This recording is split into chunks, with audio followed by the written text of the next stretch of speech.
যতক্ষণ না রাধা নৃত্য করবে ততক্ষণ এই রাস শুরু হবে না। আমাকে ছাড়া রাস কি করে হতে পারে?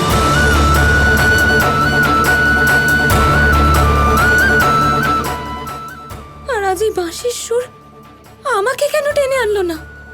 কারণ মনে হিংসা থাকলে প্রেম রাসের মধুর সুর কানে পৌঁছয় না রাধা।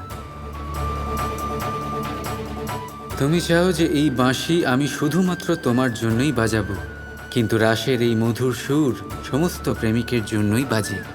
তাহলে আজ রাস আমাকে ছাড়াই হচ্ছে, এটা জানা সত্ত্বেও যে আমাকে ছাড়া। যদি কৃষ্ণ অন্য কারোর সাথে রাস করে তাহলে সেটা আমাকে কষ্ট দেয়। তাও এখানে বর্ষনাতে গোপীদের সাথে রাস করছে।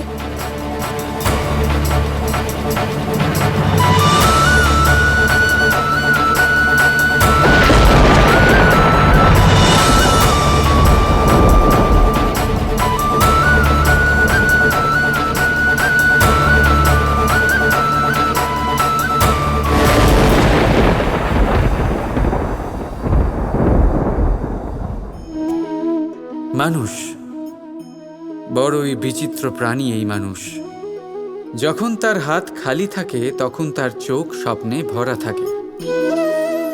যখন হারাবার কিছুই থাকে না তখন অর্জন করার চেষ্টা করে যায় সে নির্ভয় হয়ে এগিয়ে চলে প্রত্যেক সংকট, প্রত্যেক বিপদের সম্মুখীন হয়ে। কিন্তু যখন হাত ভরে যায় তখন স্বপ্ন দেখাই বন্ধ করে দেয় সে।